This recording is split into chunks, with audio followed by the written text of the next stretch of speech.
So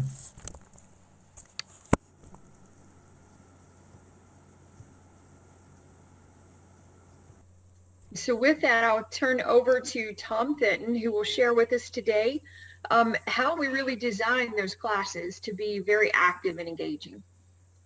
الكلمة الآن للسيد توم فينتون، أكيد ببدء سياق محاضرتنا اليوم مثل ما شفنا هو كيفية تصميم الصف الإلكتروني لجعل بيئة تفاعلية. Many of you know Tom from his very active work with Iraqi universities in English language. And he actually he's working with his university in an administrative role to help ensure that these same strategies are being used in Wright State University as well. So we have a lot to learn and gain from Tom. Tom, we appreciate you being here. أغلب حضراتكم طبعا كان على تواصل واطلاع بنشاط السيد توم فينتون في العراق، كانت إلى أيضا بعض المحاضرات ما يتعلق على موضوع التعليم الالكتروني مع وزارة التعليم العالي والبحث العلمي، وأيضا العمل الجاري مع السيد توم في هذا المجال. Great, thank you, Lori. Thank you, everyone. Welcome to our third session. I'm very happy to see you all this afternoon. As Lori mentioned, my name is Tom Fenton, and I'm a faculty member at Wright State University in Dayton, Ohio. سيد توم فينتون هو أحد أعضاء الهيئة التدريسية لجامعة رايت في الولايات المتحدة الأمريكية، وسعيد جدا بالانضمام واستضافة حضراتكم اليوم. As Lori mentioned, I'll be leading today's session, and we're going to be talking about some core principles around teaching and learning online. مثل ما ذكرت دكتورة لوري، احنا اليوم محتوانا راح يكون على بعض المبادئ الأساسية للتعليم والتعلم عبر الإنترنت. As Lori mentioned, this first unit is kind of laying the groundwork or the foundation for teaching online as a practice. And today, there's really three big goals we hope to accomplish. مثل ما ذكرنا لحضراتكم، القسم الأول عموما هو عبارة عن مقدمة في أساسيات ومنهجيات التعلم الإلكتروني، راح إن شاء الله يمهد لنا الطريق لباقي الأقسام. So the first goal is we want to get an understanding of some core principles around online learning.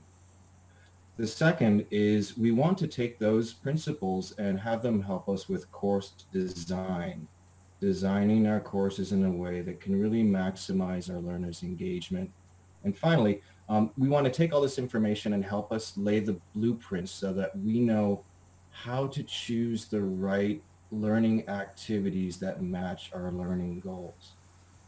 هذه المبادئ والأساسيات اللي راح ننهيها ويا حضراتكم بالقسم الأول، راح نستفيد منها في تصميم صف دراسي مثالي إن شاء الله في القسم الثاني، وأيضا في القسم الثالث انتهاء بتصميم فعاليات وأنشطة يكون من شأنها إشراك الطلاب وتوفير بيئة تعليمية تفاعلية.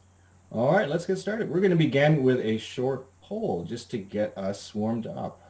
So next slide, please. نبدي ويا حضراتكم بسؤال سريع.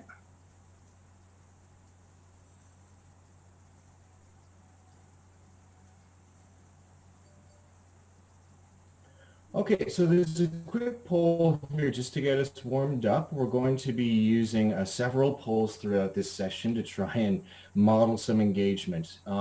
So I'm going to launch the poll. اقتراح من شأنه أنه فقط نحصل على الأجوبة السريعة من حضراتكم، لكن الآن حسب السؤال اللي أمامكم خلينا نقرأ كم عدد الكلمات في اللغة الإنجليزية وحسب الاختيارات فقط انطونا الرمز أو حرف الإجابة. Okay, we'll give about another 30-40 seconds for folks to give their answers. 30 ثانية أو 40 ثانية حتى نسمع كل الإجابات.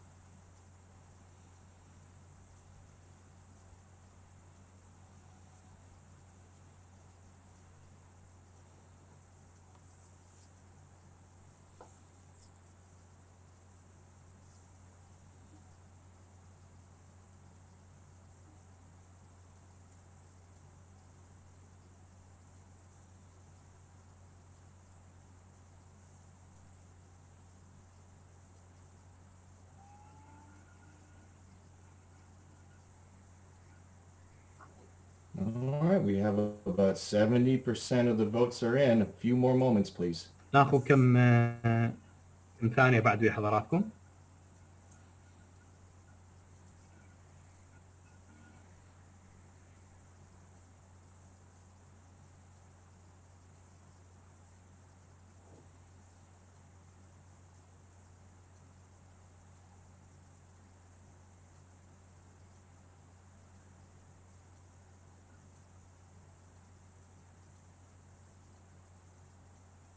Okay, I'm going to close this poll up. If you didn't have a chance to vote, that is no problem. This is just kind of a warm-up activity, but we'll close it up now and let's see the results. وقت سؤالنا انتهى يا حضراتكم. ماكو مشكلة إذا أحد من حضراتكم ما أسعف الوقت إنه يجاوب. Very interesting. So this is just a quick warm-up question. The question was how many words are in the English language? مثل ما شفتوا حضراتكم سؤال سريع فقط للإحماء بداية الجلسة اليومية حضراتكم. كان السؤال ما عدد الكلمات في اللغة الإنجليزية. And interestingly enough, most people selected C, impossible to count. أغلب الإجابات هي الإجابة سي وهي إنه من المستحيل إنه نجاوب هذا السؤال. And the answer is 2. The answer is 2. لكن الجواب هو دي. يعني الكلمات هي فقط كلمتين. English language. English language. 1, 2. فقط الكلمة الأولى هي اللغة والكلمة الثانية هي الإنجليزية. So thank you for participating in our first poll. We'll have a few more. That one was just kind of a warm-up to get us started. I hope you appreciate the humor. I'd like to move on to our next slide. We're going to talk a little bit about this session and some of our session objectives. السؤال كان فقط للإحماء حتى نبدي ويا حضراتكم محتوانا اليوم. نتمنى يكون عجبكم. راح ناخذ إن شاء الله أسئلة مشابهة خلال محتوانا اليوم.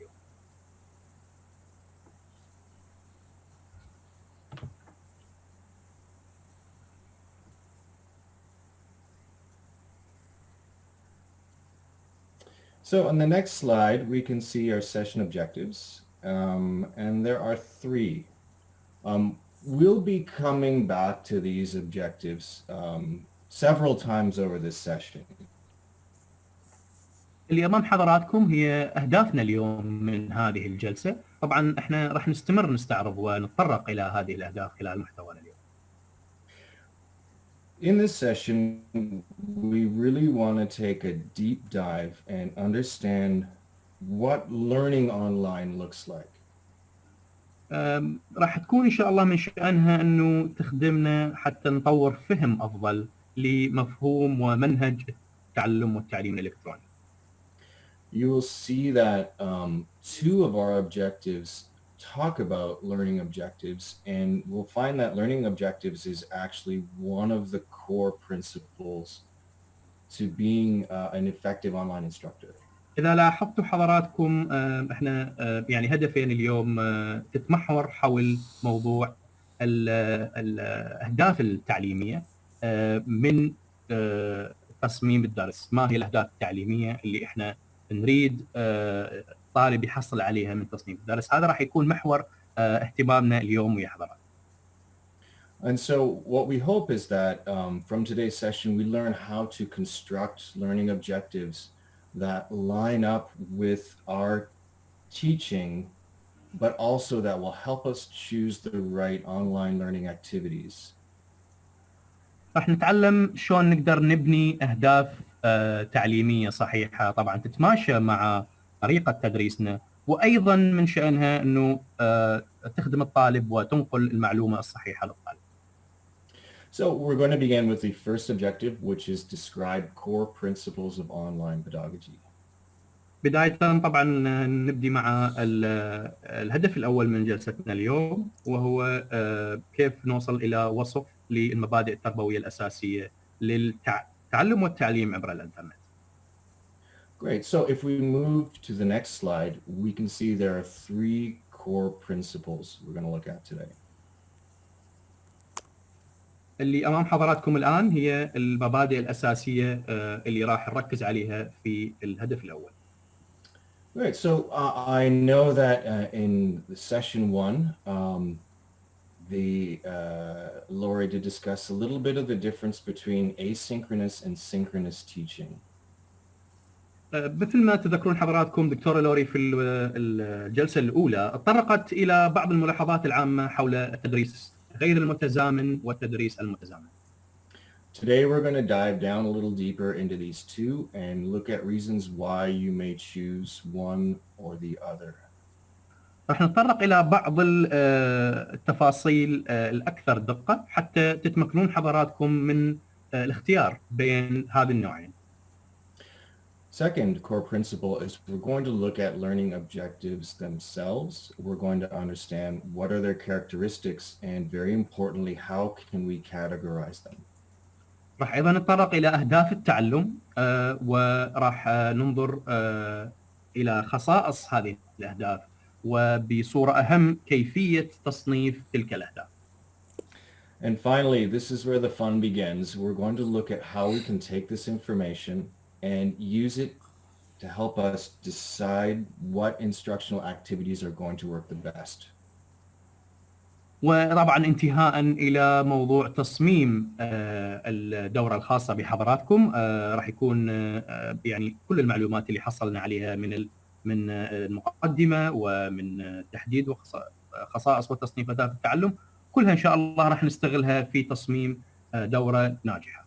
Okay, so this is the roadmap for our session today, and let's begin. كان هذا استعراض سريع لمحتوانا اليومي حضراتكم لذلك إن شاء الله البداية حالا. We begin in the next slide with the first choice, which is synchronous versus asynchronous delivery. And we want to take a little bit of time to look at the advantages and disadvantages of both modes of delivery. البداية مع الاختيار حضراتكم كأساتذة لكم القرار أن تختارون بين التعليم المتزامن والتعليم غير المتزامن لكن خلينا نشوف بعض المنافع والمساوئ لكلا النوعين.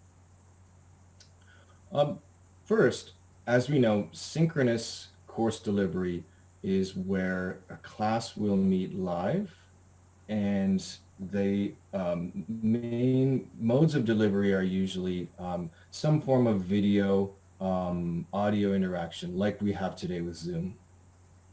النوع الأول وما يسمى المتزامن ببساطة شديدة هو وجود الأستاذ والطالب على منصة تعلم الالكتروني في نفس ذات الوقت لذلك مثل ما طرقنا إلى التفاصيل في مقدمتنا يعني حضراتكم الآن حاليا مع السيد توم في حلقة متزامنة عبر الإنترنت.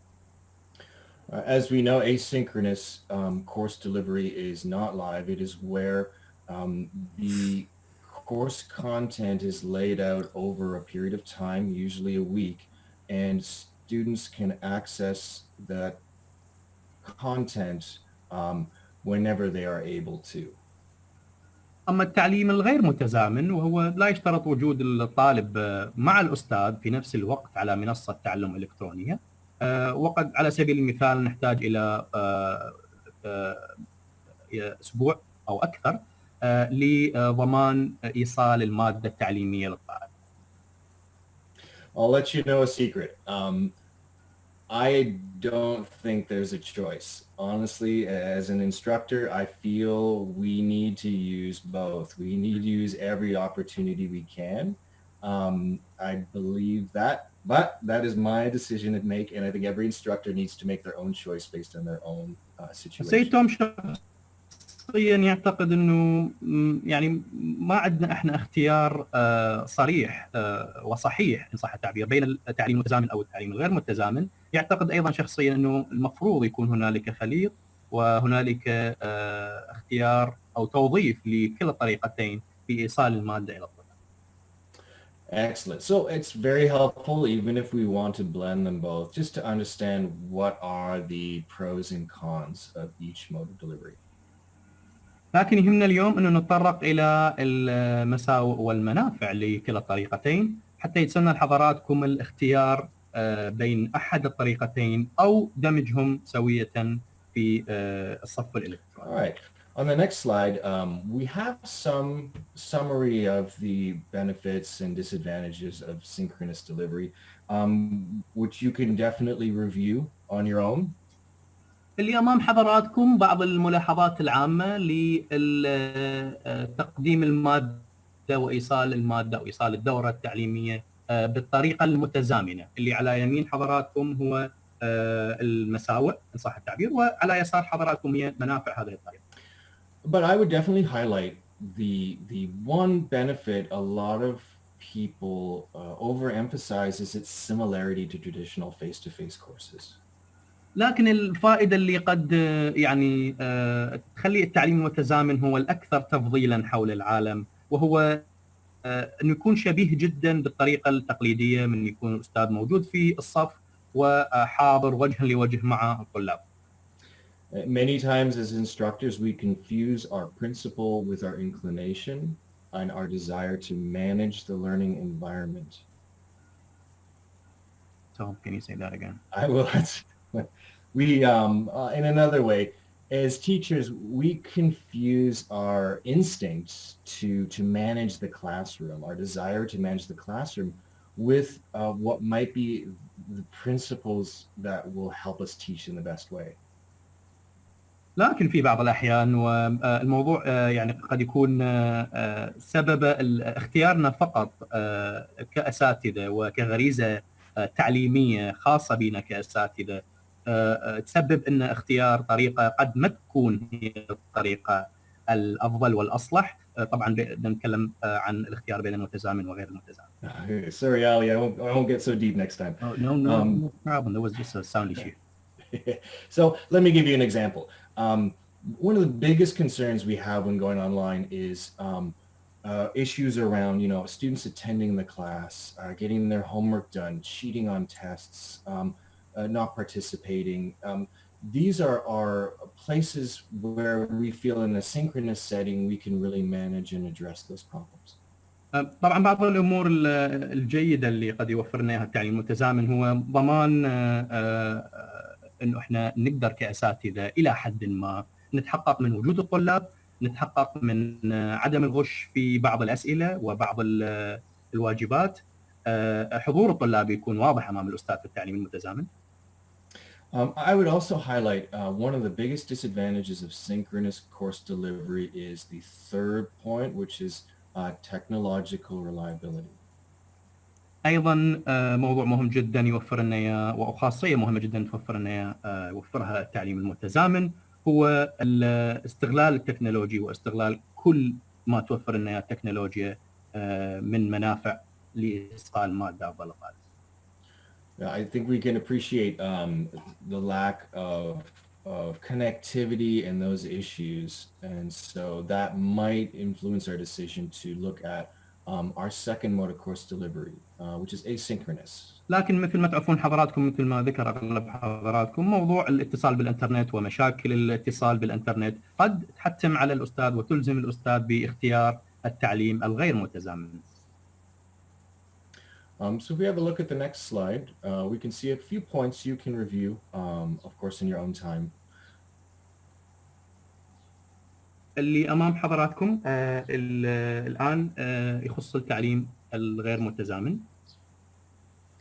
But I think one of the things we consider is the difference between, and this is to me the fundamental pedagogical distinction or difference between these two modes is it's about planning and facilitating a learning experience.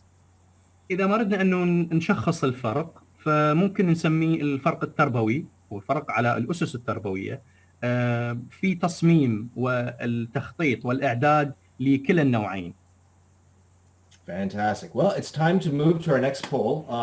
So we're going to be looking today at your opinion about these different modes of delivery. So if you move to the next slide. سؤالنا القادم يا حضراتكم اللي أمامكم الآن، وهو رأيكم الشخصي بأفضل طريقة للتعلم عبر الإنترنت. All right, we have a chance to see what our opinions are and among our participants today. بينا نشوف يعني وجهات نظر حضراتكم، آرائكم حول ما طرحنا على الطريقتين. So I'll give you about 30-45 seconds. Please put your answers in. ناخذ تقريبا 40 ثانيه وان شاء الله نسمع الاجابات من حضراتكم.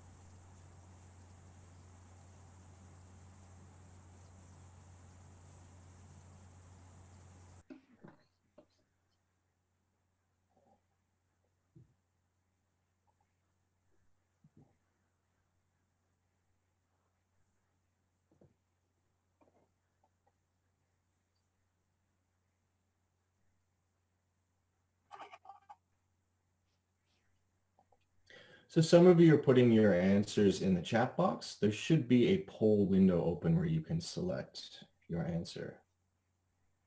اغلب حضراتكم يستعمل صندوق الدردشه للاجابه، لكن يعني اكو مكان مخصص بالسؤال للاجابه.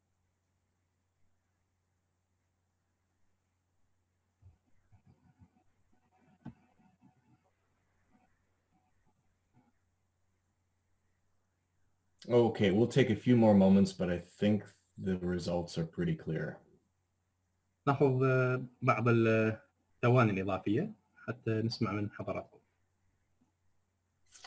Okay, we'll close the poll. And as you can see, it looks like overwhelmingly we feel, as I do, I hope I didn't influence the poll too much. Yeah, the blended seems to be the best way to learn online. اغلب حضراتكم اختار الطريقه المختلطه الاجابه سي. شخصيا ايضا يعتقد السيد توم انه هي الاجابه الصحيحه. If a point of interest, a similar poll was done at Wright State University and the results were very different. لكن نفس السؤال تم طرحه في جامعه رايت، الجامعه اللي ينتمي لها الاستاذ توم، ولكن النتائج كانت مختلفه جدا. The majority of faculty, they felt asynchronous teaching was the best mode. في جامعة الأستاذ توم أغلب الهيئة التدريسية اعتقدت أنه التدريس الغير متزامن هي الطريقة الأمثل للتعلم عبر الإنترنت. Followed by synchronous and last blended, which very few of us thought was the best way. وبالدرجة الثانية بالنسبة لهم اجى التعلم غير المتزامن، وبالدرجة الثالثة كان التعلم المختلط أو الطريقة المختلطة. So I appreciate this question is difficult to answer with no context and no content and no course or no students. So what I'd like to do is to move ahead to the second stage of our session today. And we're going to be talking a little bit about learning objectives. وإن كانت الإجابة عملية، لكن أيضا إحنا يعني خلينا نتذكر أنه هاي الإجابات هي تأتي بمعزل عن السياق الأكاديمي أو السياق التعليمي، يعني قد يكون فقط سببها الطرح النظري اللي طرحناه ويا حضراتكم. All right, so on our next slide, we begin talking a little bit about creating learning objectives. And the question is, why would a learning objective be the starting point to planning and designing an effective and interactive online course? أهداف التعلم والانتهاء إلى أهداف تعلم جيدة، إحنا راح نتعرف إلى سبل تصميم هذه الأهداف أو إعداد هذه الأهداف، مما شأنها أنه تخلينا نعد إعداد أفضل لصف إلكتروني ناجح. So I think the best way to answer this question is to return to our learning objectives for this session, which we'll see in the next slide. لكن خلينا نتذكر مرة ثانية أهداف التعلم اللي استعرضناها في بدء الجلسة. So in designing a course and deciding what you want your students to learn, we look at these objectives as, in this case, in the most simple distinction that what do I want students to know, and what do I want them to be able to do?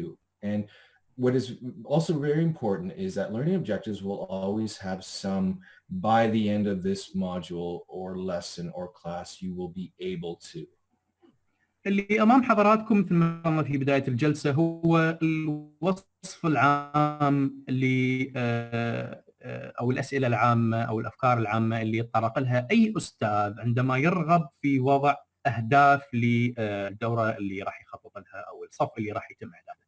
لذلك دائما نستعمل احنا في نهايه هذه الدوره او في نهايه هذه الجلسه، يعني هاي العباره تكون ملخصه لهذه الاهداف بالدرجه الاساس او بصوره عامه. هنالك محورين، المحور الاول هل الهدف هو فقط المعرفه او الجانب النظري ام الهدف هو فقط الجانب العملي؟ I want you to also note that each of these objectives starts with a verb or an action. Describe, create, connect.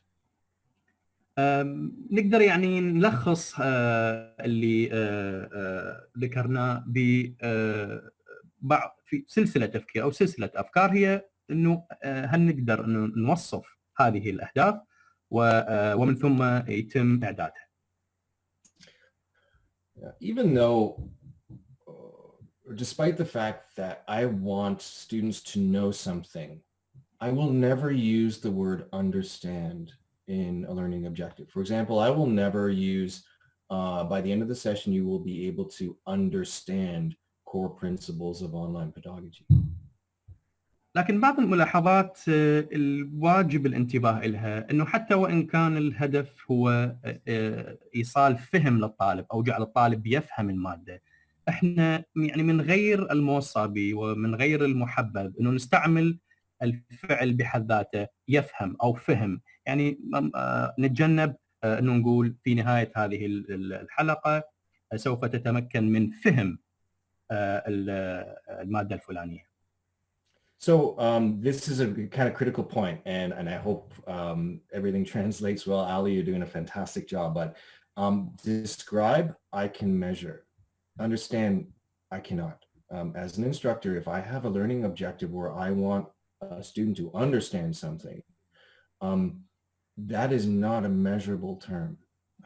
We might feel it's something that is, but it's not. As an instructor, there's no way I can measure understanding.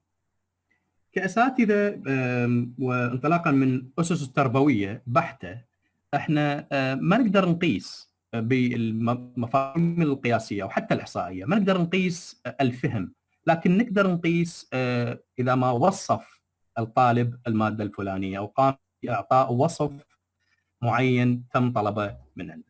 The key point, and I want students to understand, but I need to measure what they've been doing. So the key point is by the end of the session, you will be able to. So I want to measure abilities with relation to what they know and what they can do.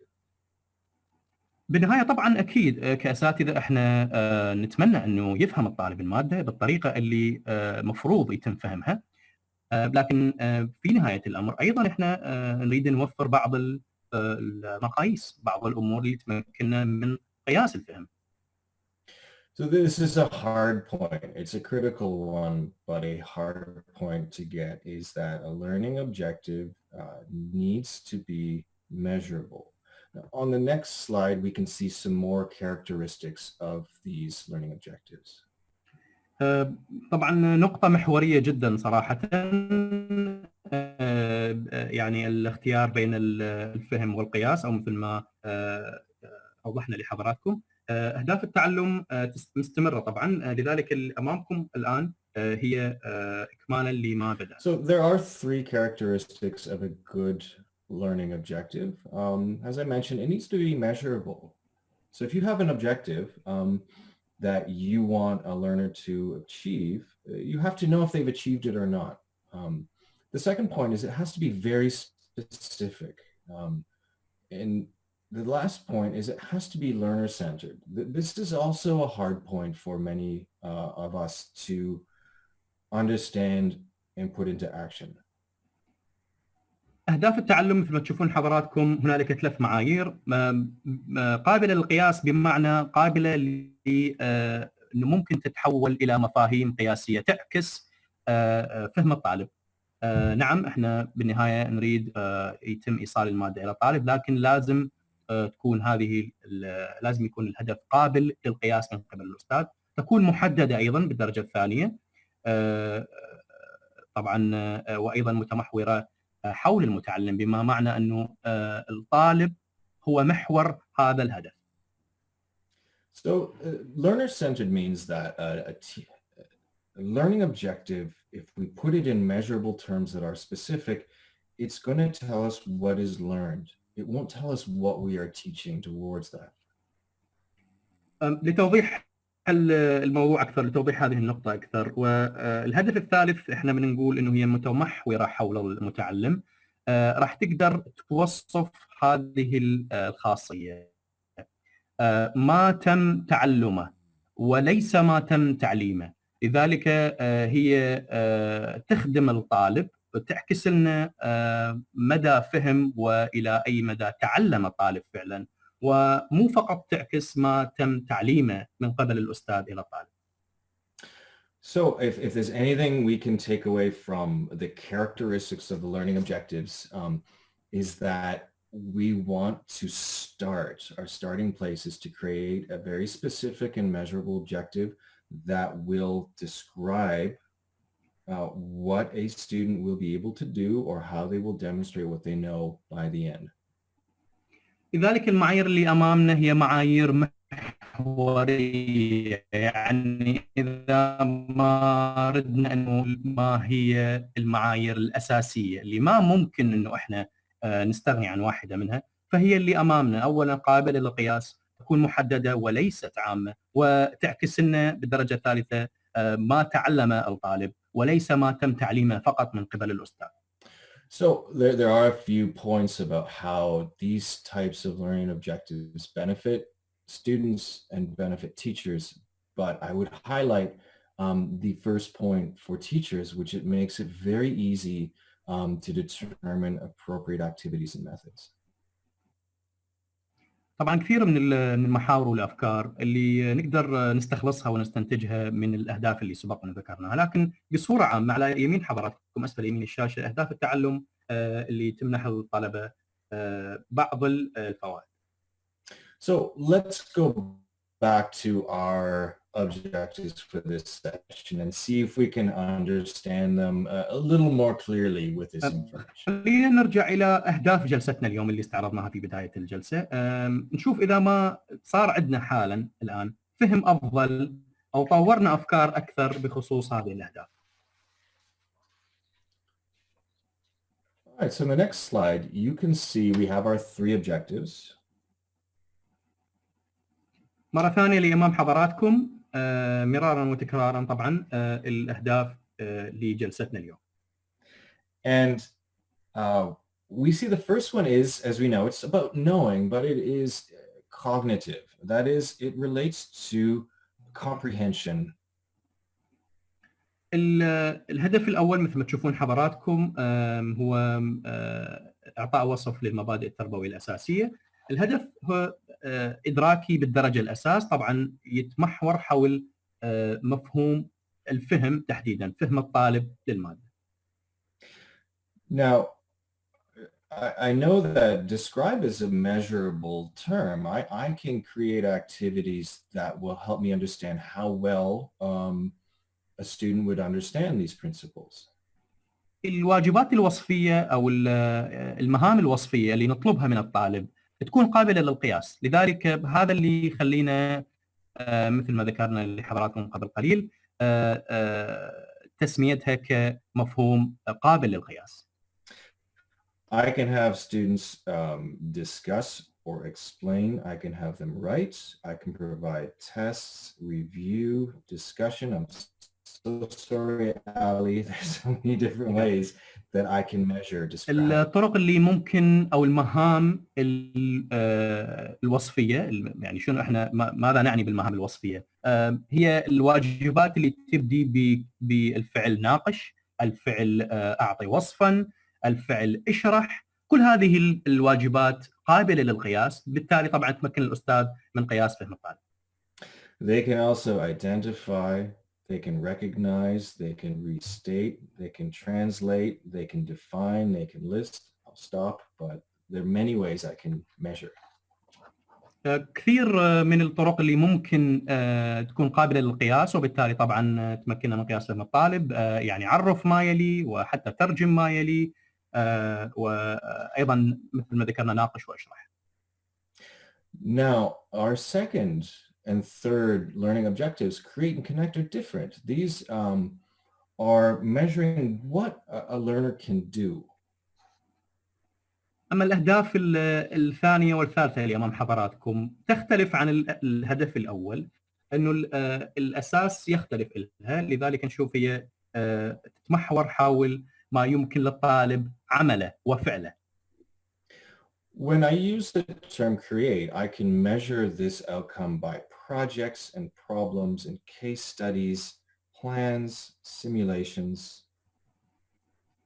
لذلك نقدر عن طريق الحالات الدراسية الفردية أو التخطيط المسبق لها ممكن نتمكن من قياس مخرجات.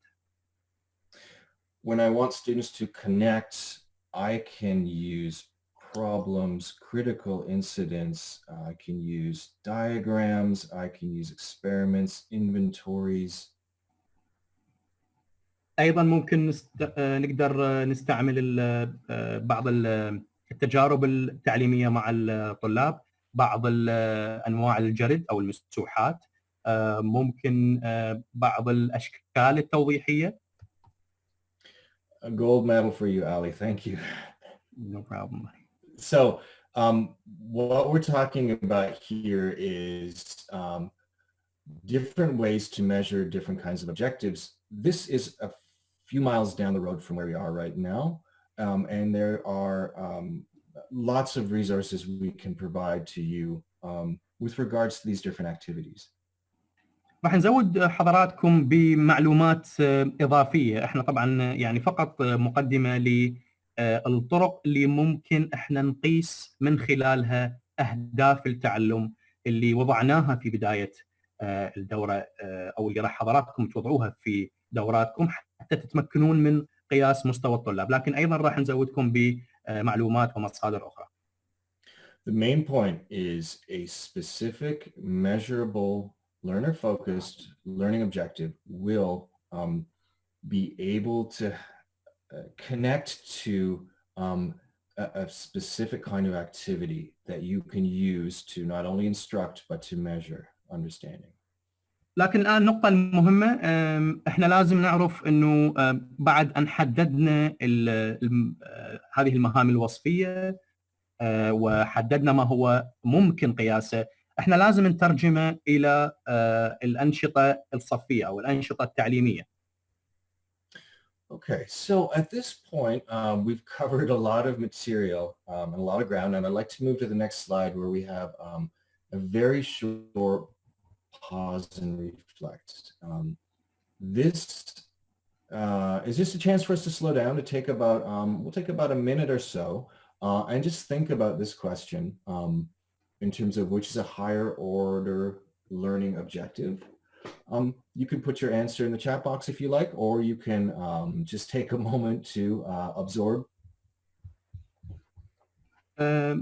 طبعا غطينا بعض المواد بحضراتكم إلى الآن تعتبر مواد أساسية، لكن أيضا تعتبر مواد عامة راح تمكن إن شاء الله نستفاد منها فيما هو لاحق من الجلسات. الآن أمام حضراتكم سؤال هو عموما هدف الدورة التعليمية أو هدف الدرس التعليمي. طبعا نتكلم على التعليم العالي حصرا.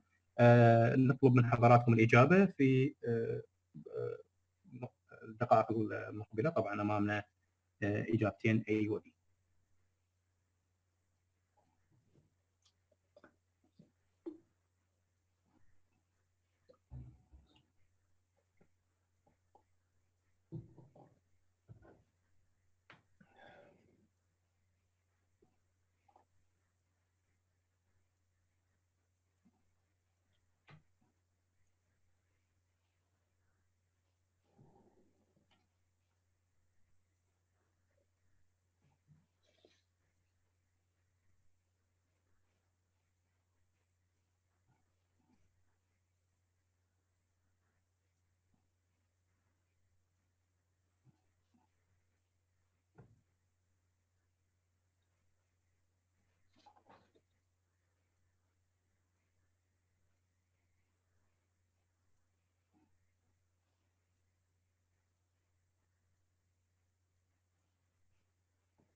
Okay, thank you. Thank you so much for your submissions or your thoughts or your reflections on this question. And thank you guys so much for your time so far. We're almost at the third section and final section of this session.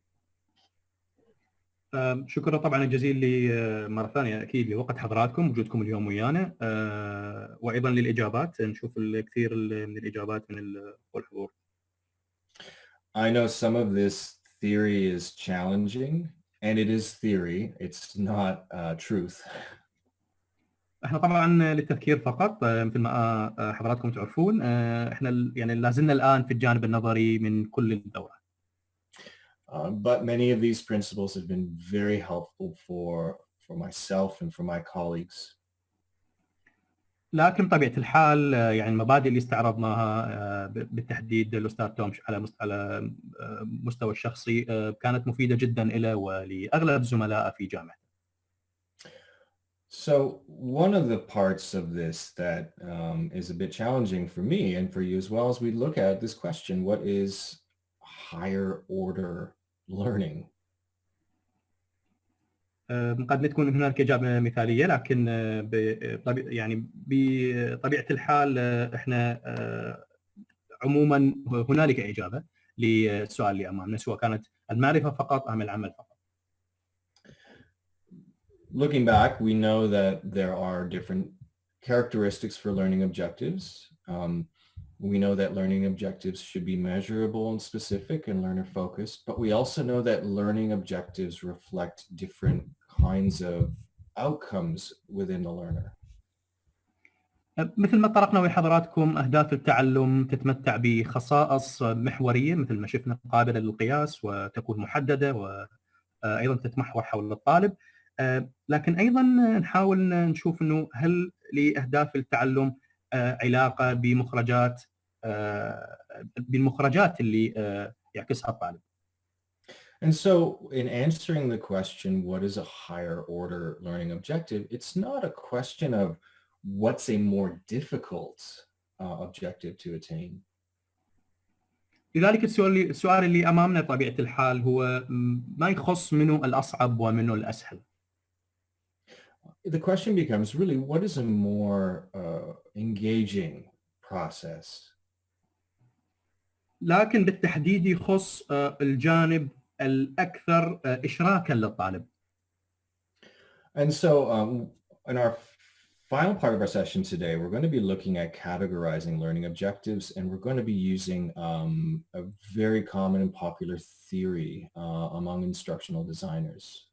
لذلك لتغطية هذا المحور راح نتطرق إلى الخصائص لأهداف التعلم وراح أيضا نستعرض مع حضراتكم أحد أشهر المفاهيم النظرية في هذا المجال.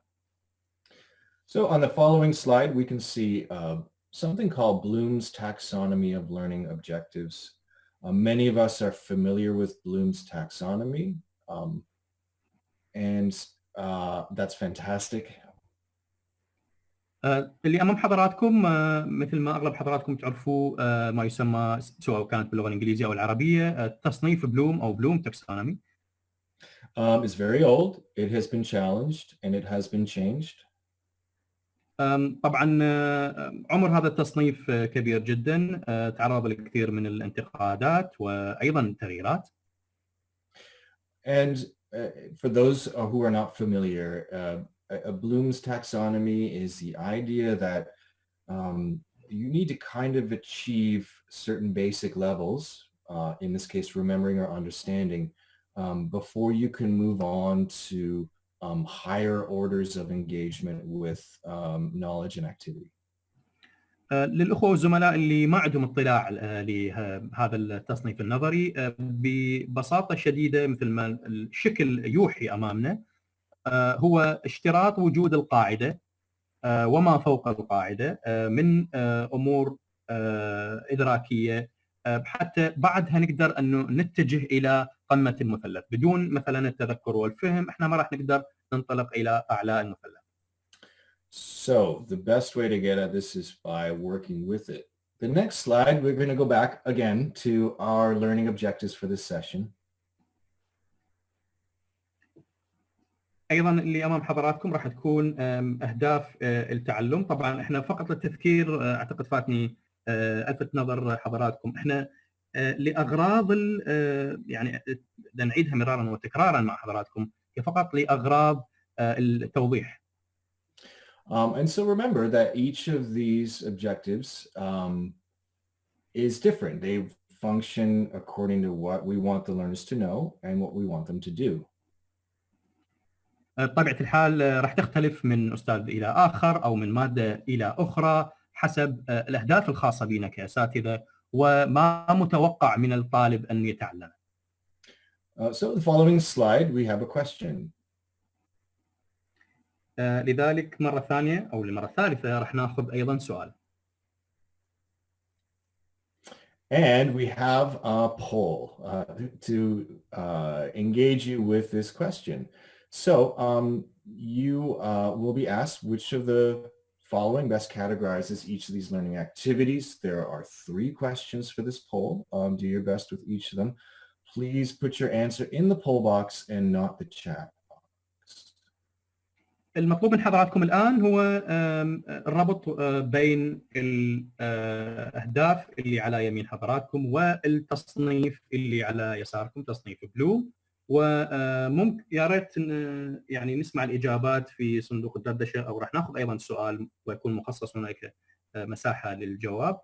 نريد نعرف يعني شلون راح نقدر أو ما هو التصنيف الأفضل اللي يوصف هذه المبادئ. All right, so the poll has been launched, and maybe we could spend about 1 minute on each slide, and we'll give you about 3 minutes to complete this poll. راح ناخذ 3 دقائق إن شاء الله حتى نسمع من كل حضراتكم.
Okay, so we're going to stop polling and we'll see how our results look. ننهي الآن السؤال ويا حضراتكم.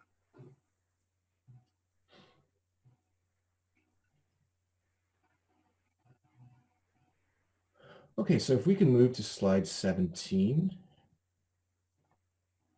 We'll have a quick discussion with each question.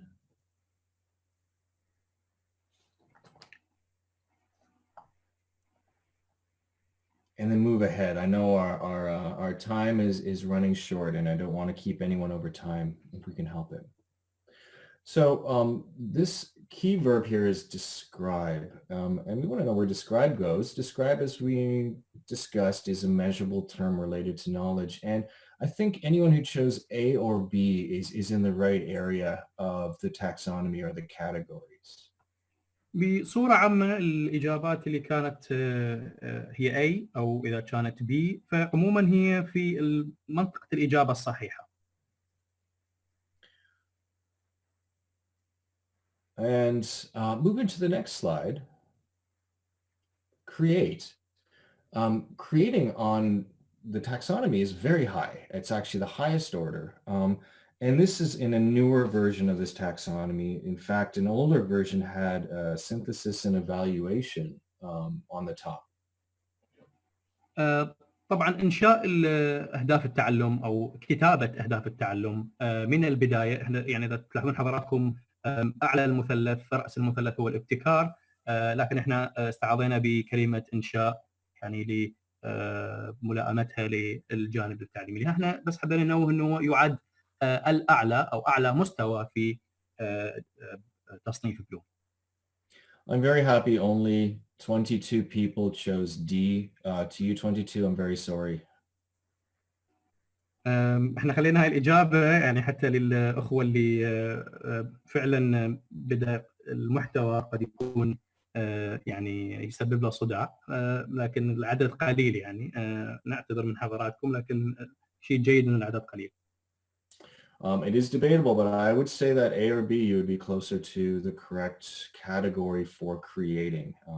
Analysis is often a process of looking at division or dividing or the different parts and how they function towards a whole, whereas creation is something where you are arranging or putting together. لكن مرة ثانية الإجابة A و B هي الإجابات الصحيحة. يعني بعض الأخوة اختاروا التحليل، تحليل النتائج أو تحليل المخرجات أو حتى تحليل الأهداف، يعني يحتاج أو يشترط وجود الفقرة A و B قبل البدء في تحليلها. Finally, the last slide, 19.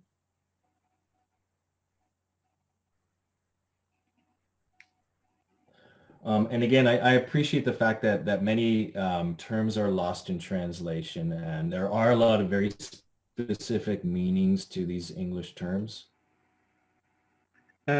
يعني نتمنى انه الترجمه للغه العربيه يعني حاولنا ان تسعفنا الى اكبر حد حتى نعكس المعنى الاصلي او اللي المعنى المقصود الاصلي للجانب النظري لتصنيف العلوم. Again, these are just polls, just for us to start thinking and engaging with these ideas. لكن حبينا فقط انه نطرح هذه كاسئله نظريه، نسمع من حضراتكم ونشرك حضراتكم في التفكير في هذه الاسئله.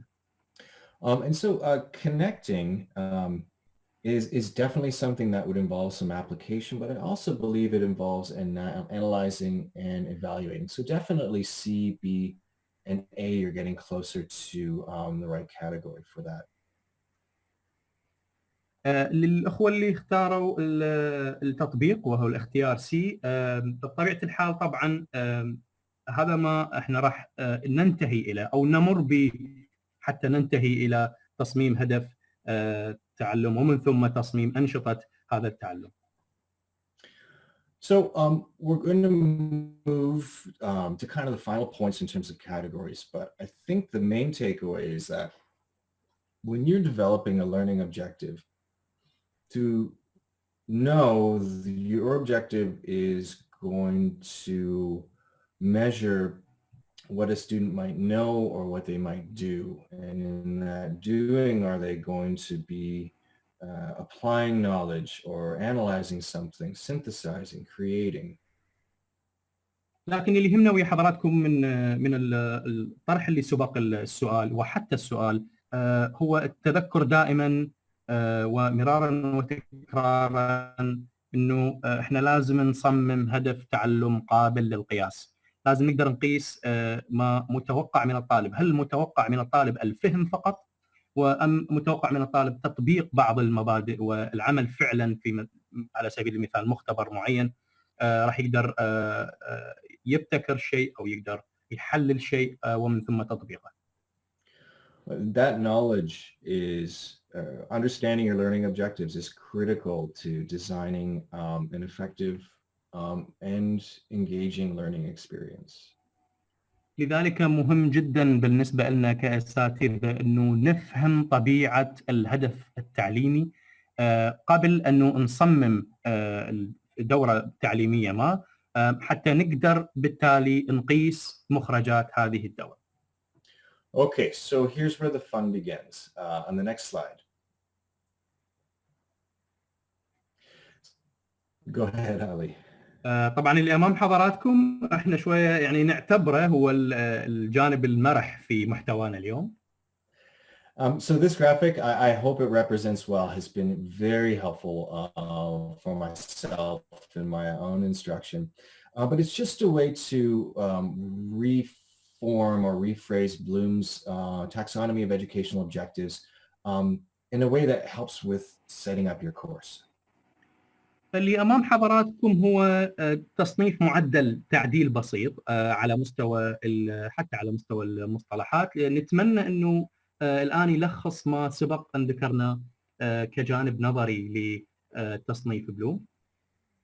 And this graph will be the one that you'll be using for this session's activities. And I mean, for me, this is really where I stop when I need to really think about what kinds of design questions or activities I'm going to need to use to accomplish my learning objectives. اللي امام حضراتكم راح تستعملوه كمرجع سريع للمعلومات اللي سبق ان ذكرناها فيما اذا احتاجيتوا هذه المعلومات في تصميم او اعداد اهداف تعليميه. طبعا حتى شخصيا الاستاذ توم يرجع له في كمرجع سريع في حال يعني كان بصدد اعداد بعض الاهداف التعليميه. Thank you, Ali. So on the following slide, we're going to review where we are. We have covered two kind of big areas with regards to online teaching pedagogy, and those relate to two principles. تطرقنا طبعا فيما سبق وان شاء الله راح نكمل على بعض السلايدات القادمه الى مفاهيم ومنهجيات وبعض الاسس للتعلم والتعليم الالكتروني. So on the next slide, you can see the first principle is that a very good starting point is to create learning objectives for your courses that are specific, measurable, and learner focused. حتى ناخذ مراجعه سريعه ويا حضراتكم. اللي امامكم الان هي المبادئ اللي طرقنا لها ويعني بدينا نطرحها احنا من بدايه الجلسه وايضا طورنا فهمنا. نتمنى انه طورنا فهمنا الى الان. In creating objectives that are specific, measurable, and learner focused, those objectives will clearly indicate different levels of knowing and doing, or what you want your students to be able to do after the lesson. بطبيعة الحال مثل ما أغلب حضراتكم تعرفون أهداف التعلم يعني يقابلها أنشطة مختلفة وتقابلها طرق قياس مختلفة طبعا يعني تناسبا وتلاؤما مع طبيعة هذا الهدف أو ما يريد الأستاذ أن يوصل للطالب. All right, so now we begin with the fun time, which is our third and final part of this session. الجانب إن شاء الله القادم ويا حضراتكم المفروض يكون الآن أمامنا بالسلايد. So on the next slide, we have a little bit of pause and reflect before we move ahead. And I just want you to take a moment to consider in your own courses, what do you want your students to do or to be able to know? What is the outcome that your course requires students? And every course is different. Every course is different, whether you want students to have knowledge and comprehension or whether you want them to be able to do or create or evaluate. Take a moment to think about what it is that your courses require of your students and maybe think about how you might be able to help your students achieve those. خلينا نفكر. It'll take about a minute. Go ahead, Ali. خلينا نفكر بالعبارة اللي أمامنا أو بالجملتين اللي أمامنا. طبعا لكل أستاذ بيئة تدريسية خاصة تتناسب مع اختصاصه ومع بيئته الأكاديمية. لذلك خلينا يعني ننزل للمستوى الشخصي للأستاذ ونسأل أنفسنا كأساتذة ما هو النوع لأهداف التعلم اللي أنا حاب أوصلها للطالب أو حاب أضمنها في دورتي. هل أنا أريد أوصل له فقط المعرفة؟ هل فقط هو العمل؟ ويعني بالتحديد خلينا نصيغها بغير طريقة، ما هو المتوقع كمخرجات من الطلاب؟ هل هي المعرفة فقط أم العمل فقط؟ وأيضا دورنا كأساتذة شلون ممكن نساعد الطالب على تحقيق هذه الأهداف. All right, thank you, Ali. So we'll just take a minute or so to pause and reflect, and remember, reflect specifically and measurably and in a learner-focused way.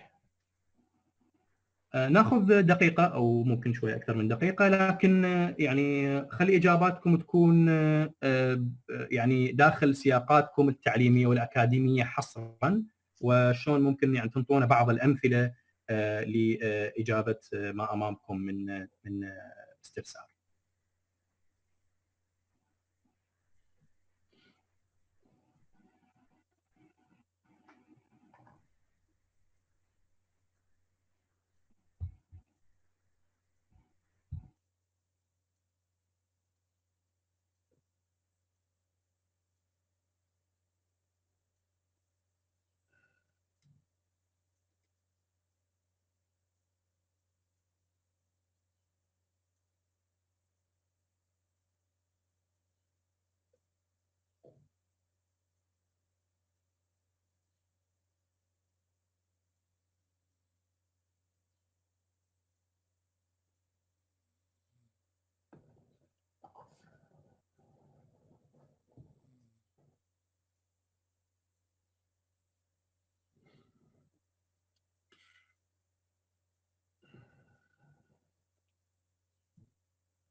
All right, I'm seeing some fantastic activity in the chat box, and I definitely appreciate all of your comments. بدينا طبعا نشوف بعض الإجابات الرائعة حقيقة من الأخوة. نشكر كل الإجابات وكل الأخوة اللي استجابوا للاستفسار.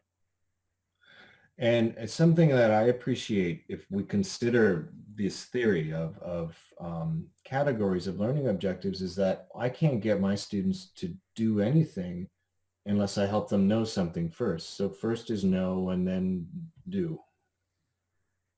طبعا مبدئيا يعني بالتوافق مع التصنيف اللي شفناه التصنيف النظري على الأقل لأهداف التعلم اللي راح يتم وضعها في الدورة. نظريا ممكن يعني نطلب من الطالب أو نشجع الطالب على أنه يطبق أي شيء، وقبل التطبيق قد يسبق بعض المعرفة. This is a very traditional way of looking at things, but sometimes I feel having your students have those higher order activities first might lead them to knowledge and comprehension. يعني مثل ما أغلب حضراتكم تعرفون قد تكون هي الطريقة التقليدية أو التساؤل التقليدي دائما وأبدا، هل هي المعرفة أم العمل أم كلا الجانبين؟ في بعض السياقات وشخصيا يعتقد أستاذ توم أنه يعني قد يكون العمل اختيار غير موفق إذا ما كان يجب أن تسبق بعض المعرفة، والعكس أيضا صحيح. So with that in mind, I do want to move ahead to the fun stuff. Again, I'm really appreciating all the activity in the chat box, but let's take a look at the next slide and the last part of our session today. آخر جزء بجلستنا ويا حضراتكم اليوم وهو تصميم الدورة التفاعلية أو تصميم دورة تفاعلية تعليمية عبر الإنترنت. So the interactive course design is how we tie this all together. It is how we can start with learning objectives as a foundation to build an online learning experience that is engaging and effective. قبل أن نفكر بتصميم دورة تفاعلية على منصة عبر الإنترنت، يعني هذا التغيير اللي إحنا في صدده، إحنا لازم يسبق ما سبق أن ذكرناه لحضراتكم الآن، الجانب النظري في تصميم وفهم طبيعة الهدف التعليمي بحد ذاته. We spent a lot of time talking about learning objectives. Beyond that, we've started to talk a little bit about how to connect learning objectives to learning activities and experiences based on the category of learning objective. لذلك إحدى الطرق اللي نعتقد أنه ممكن تكون مفيدة لحضراتكم هو شو راح نقدر نقاطع ونربط الجانب النظري في التصنيف مع الأهداف اللي استعرضناها. We're starting to look at something called backward design. This is a principle I think was discussed in the first session of this unit. And on the next slide, we get basically 3 very simple steps towards designing a course according to this. اللي امام حضراتكم احنا تطرقنا له في الجلسه الاولى ما يسمى بالتصميم الخلفي او ما التصميم اللي يسبق خلينا نسميه المسوده اللي تسبق وضعنا للصيغه النهائيه لاهداف التعلم. Now, the first step is the one I want to emphasize because it's often forgotten or at least not considered as enough. Because we spend so much time with the other two. The instructional methods, selecting them and building them takes a lot of time. لذلك اللي امام حضراتكم يعني يتطلب من عندنا تقسيم على الاقل مبدئيا تقسيم وقت جيد بين الخطوات الثلاثه اللي امامنا. يعني قد بعض التدريسيين ينطي وقت اكبر على حساب باقي العناصر. نحاول انه نوفق بموضوع الاختيار او اعطاء الوقت الضروري للانتهاء من هذا التصميم. يعني هذه المرحله لازم تكون مقسمه بوقت جيد. So let's go back one final time to our session objectives and see how we might be able to tie in some of these ideas of backwards design and interactive course design with our categories and with our characters. راح نشوف شلون نقدر نربط الاهداف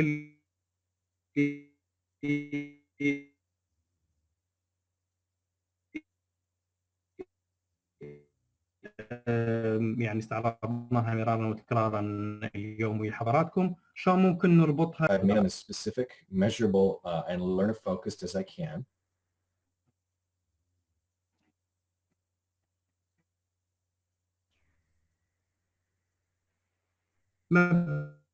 مبدئيا كمصمم لمبادئ او الانتهاء الى الاهداف وحرص ان تكون هي قابله للقياس، تكون محدده وتتمحور حول المتعلم.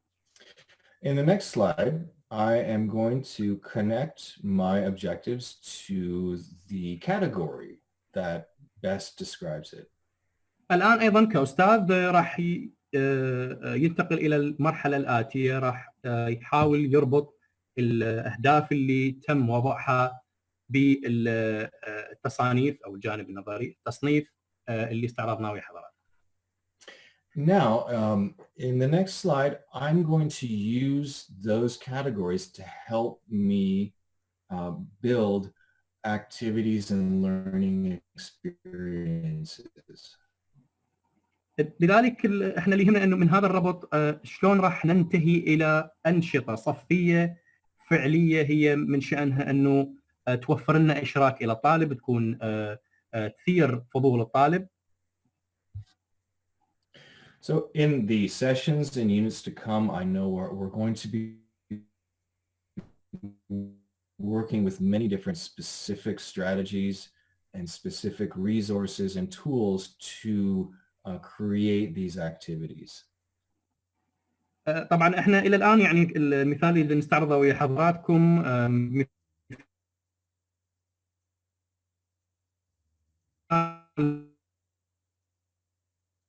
بعض المصادر نوفرها ان شاء الله حتى نساعدكم انه تنتهون الى ايجاد نشاطات فعليه صفيه في التعلم عبر الانترنت. Our big goal for today's session is when we are designing using these different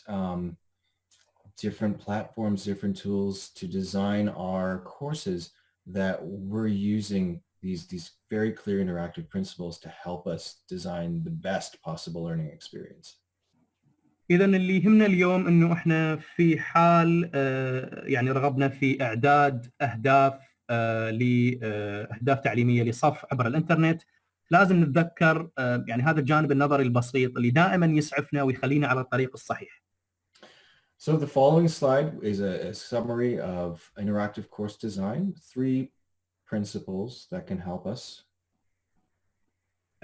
نشوف ويا حضراتكم بالسلايد القادم 3 مبادئ هتكون ان شاء الله مفيده لنا في تصميم الدوره التفاعليه عبر الانترنت. So as mentioned, we want to have very clear learning objectives. We want to understand that those objectives connect to different kinds of learning activities, and that we want to create learning activities that are going to line up with those objectives. ذكرنا لحضراتكم بالدرجه الاساس لازم تكون الاهداف، طبعا اكيد اهداف تعليميه لازم تتمتع بالوضوح، تكون اهداف تعليميه واضحه. احنا كاساتذه لازم نفهم طبيعه وفئه هذا التعلم او فئه هدف التعلم مثل ما ربطنا بالسلايد اللي قبله، ومثل ما ذكرنا مهم جدا انه نستغل المبدا الاول والثاني لانشاء انشطه تعليميه اكيد تتماشى وتتلائم مع الاهداف اللي وضعناها. And finally, the last slide of this session brings us to the alignment triangle. We discussed two sides of this triangle, or 2 points of it, I should say. اللي امام حضراتكم مثلث او ما يسمى بمثلث المحاذاه الاكاديمي او التعليمي. يهمنا انه نتطرق الى بعض المفاهيم في هذا المثلث.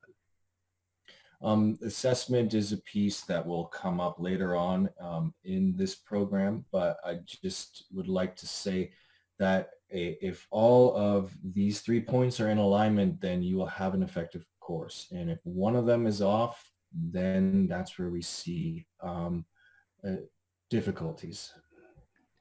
كأساتذة إذا ما نجحنا أن نوفر ما يسمى بالمحاذاة التعليمية اللي أمامنا، يعني بالشكل المبسط اللي أمامنا يسمى بالمحاذاة التعليمية، إذا نجحنا أن نوفر هذا الشكل اللي أمام والتوافق اللي أمامنا، إذا إحنا عندنا دورة ناجحة وعندنا أهداف تعليمية ناجحة. لكن إذا ما كان هنالك أي خلل في أي جانب من المثلث اللي أمامنا، طبيعة الحال راح يكون عندنا خلل في كل المنظومة التعليمية.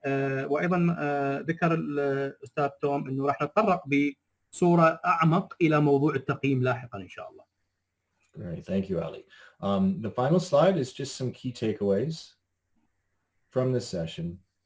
I know we're coming up to the 5 o'clock hour, and we'll be here to address questions. I know there have been many of them, and this is a discussion that will keep going on in the classrooms and in the sessions to come.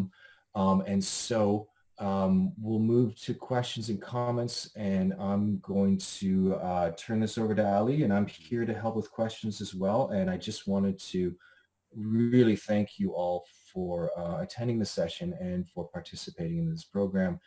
It has been my pleasure. اللي امام حضراتكم نقدر نلخصه ب يعني ملخص الفائده اللي ان شاء الله اليوم اخذناها من الجلسه مع الاستاذ توم. 6 نقاط احنا تعرضنا لها اليوم. اذا طبعا ما كان هنالك اي سؤال، اي استفسار واي اقتراح واي راي حابين تعبرون عنه، احنا حابين جدا ان نسمع من حضراتكم. للاخوه اللي حابين يغادرون، احنا وصلنا الى نهايه محتوانا اليوم، لكن ايضا مستعدين ان شاء الله راح نبدي نجاوب كل الاسئله، ومستعدين نجاوب كل الاسئله والطروحات اللي قد تتفضلون بها. طبعا الاستاذ توم يشكر الحضور ويشكر حضراتكم على وقتكم اليوم، وللاخوه مره ثانيه الاخوه اللي حابين يغادرون ان شاء الله احنا مستمرين ونكمل مع حضراتكم بالجلسات القادمه. اكو مكان مخصص للسؤال والجواب مكتوب Q&A اذا تشوفوه امامكم. احنا هنا راح ناخذ الاسئله، يعني اتمنى من حضراتكم اي استفسار، اي سؤال، وحتى اي ملاحظه خلونا اياها بالQ&A، لان بالشات بصندوق الدردشه راح يكون من الصعب انه يعني نجاوبها او نسمع. طبعا لكثره ما شاء الله لكثره المشاركات، فهنالك مره ثانيه مكان مخصص للسؤال والجواب.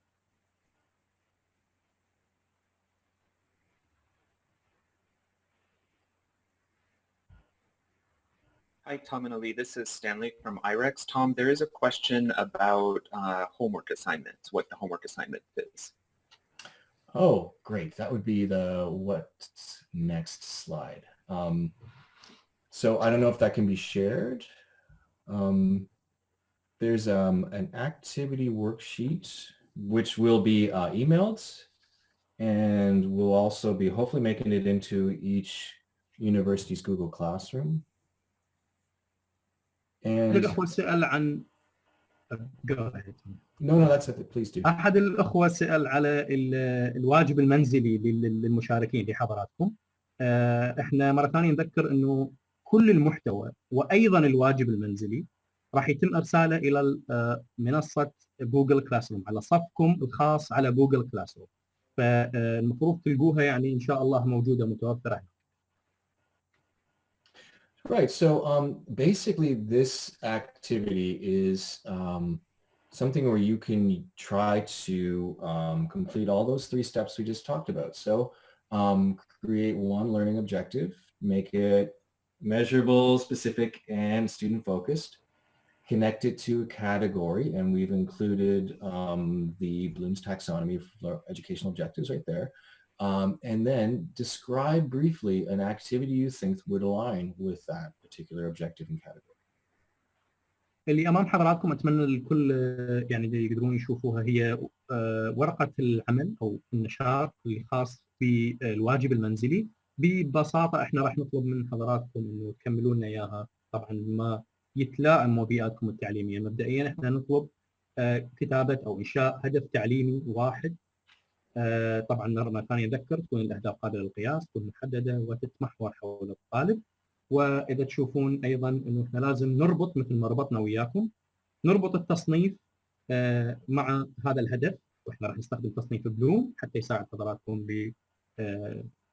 بالاستجابة للنقطة الثانية. أما النقطة الثالثة هي راح تكون مجموع الإنشاء والربط وثم الوصف.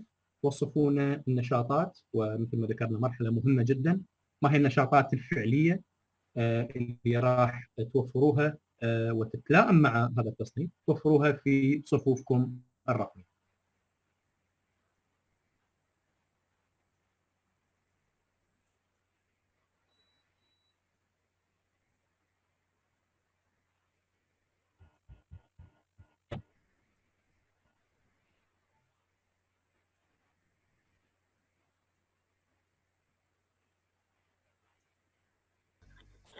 Tom, thank you very much once again for very useful information. There is a question in Arabic about the difference between the theoretical lesson when we need to design attractive lecture or training. I don't know how you will understand that, but by this way. Thank you, Amar. I think your question, or the question is about when the lesson objectives are very theoretical class or content, and how you can design a class or a learning experience that is not boring. I think that's what we're looking at. Okay. Well, I believe that if your objective is really looking at knowledge and understanding, and you're looking at your categories, you don't always have to consider it to be just a lecture where you want to have your students just memorize and remember. I believe that there are, course outcomes that we have to follow according to our university rules, but in our class we can create our own learning outcomes and objectives to get there. I'll explain specifically, but I'll let somebody catch me up there. سؤال من أحد الأخوة كان على مراعاة إشراك الطلبة والانتهاء إلى أنشطة يعني تضمن مشاركة فعالة من الطلبة، خصوصا وإن كانت المادة مادة نظرية بحتة لا التطبيق العملي.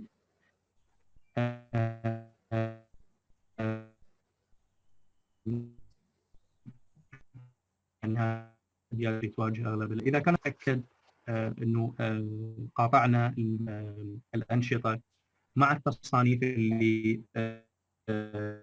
طرقنا لها حتى نقدر نضمن على الأقل طبعا نتكلم عن درس في منصة إلكترونية، نضمن على الأقل إيصال هذه المادة النظرية إلى الطالب، وطبعا ما يتوافق مع إرشادات وتعليمات الجامعة وما يتوافق ويا السياق الأكاديمي للأستاذ.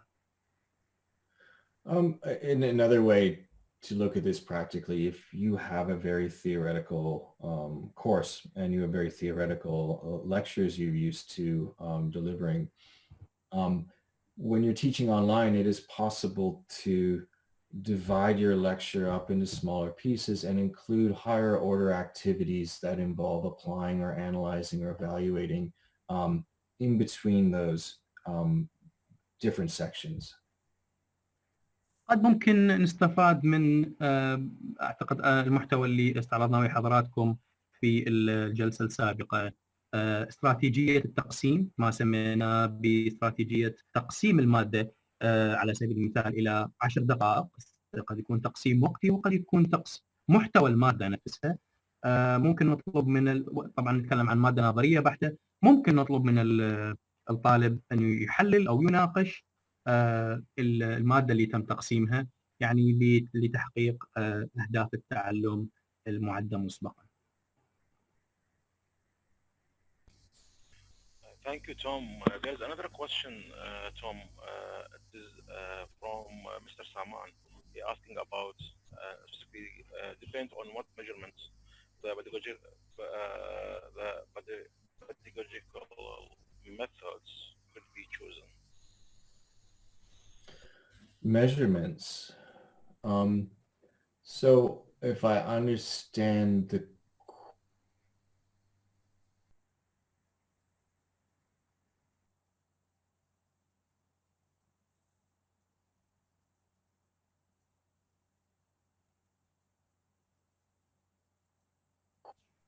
So if I want to measure a learning objective, it totally depends on what kind of objective it is.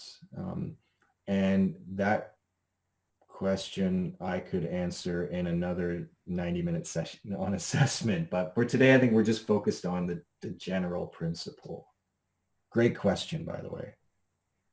الأخوة سأل عن موضوع التقييم أو موضوع القياس، لكن احنا يعني المحتوى إن شاء الله اللي راح يكون ويا حضراتكم راح يغطي مفهوم القياس ضمن موضوع التقييم أو ضمن مفهوم التقييم. راح نتطرق له بالتفصيل اللي يستحقه هذا الموضوع من أهمية، لكن فقط سريعا الموضوع في الدرجة الأساسية يعتمد على نوع الهدف التعليمي المعد مسبقا من الأستاذ. Right. And again, thank you all for coming. We are over time now, so if you need to be or to go somewhere else, thank you so much for coming. We are staying on and answering any questions or comments. So thank you for those of you that have to leave and for those of you that have to stay. مرة ثانية أذكر حضراتكم احنا طبعا سعيدين جدا باستضافة حضراتكم اليوم. نشكر وقت حضراتكم ويانا. إذا حابين تغادرون طبعا احنا وقتنا انتهى، لكن راح نبقى إن شاء الله مستمرين نجاوب أي أسئلة أو استفسارات من حضرات.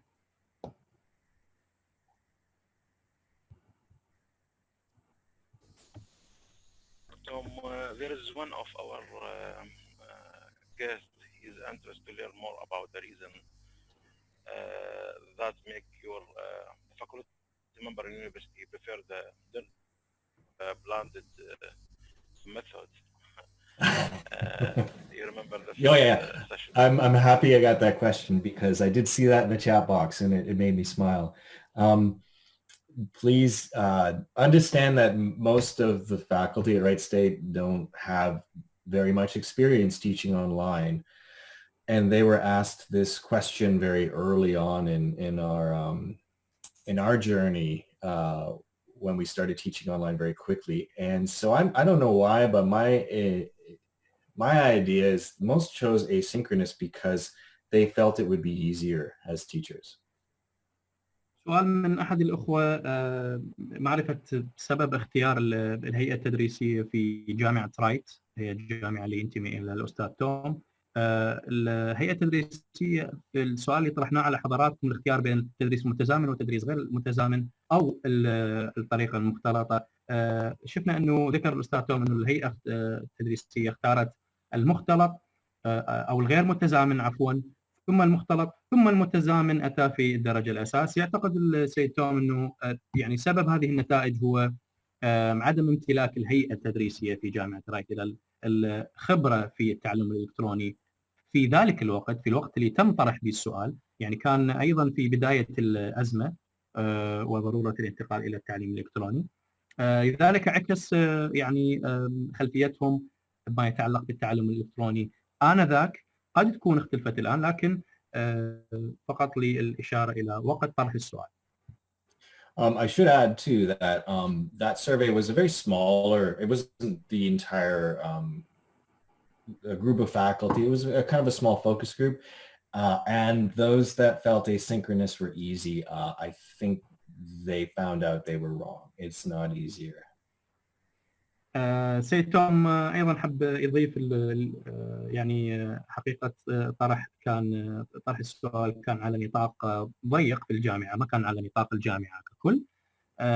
يعتقد شخصيا انه يعني هاي النتائج وهؤلاء الاساتذه الان قد يكونوا غيروا وجهه نظرهم، لان ما يعني يفرض الواقع من الاولويه او الترتيب اللي حضراتكم طرحتوه في السؤال تحديدا.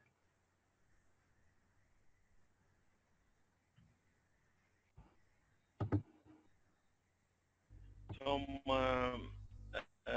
there is a question concerned to the Bloom triangle. One of our team or our guest is asking if that's necessary to have all the 6 levels of a Bloom for each lecture. That is an excellent question. Whether it's necessary to include all of the categories, and yeah. Again, my opinion, no, I don't think so. There is a reason, Tom. It depends entirely on the course, the context, the level. I think that if you were looking at, you wanted your students to make a presentation, in that case, yes, you would be required to have the students remember, understand, and apply information. So yeah, in some senses, yes.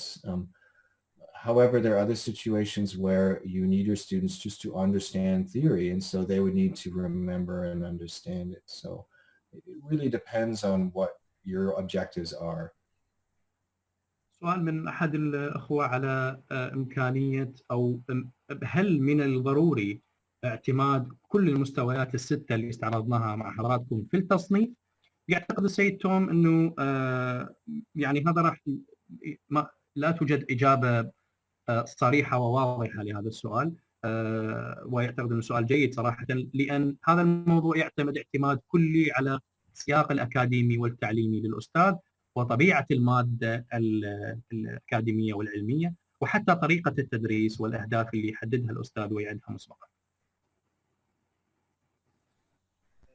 Hassan Salmani from Maysan University, he asking about your opinion in case the question is, do you think that using many teaching methods it is like positive and to help the learner, or it can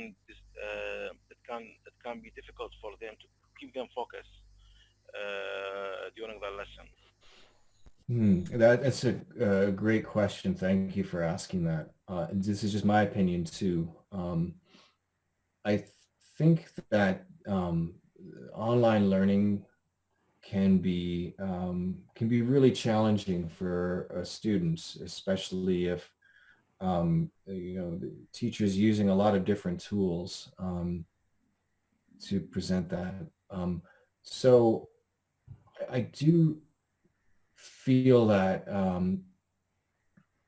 you can do a lot of different activities and cover a lot of different categories of objectives with the same kind of formats.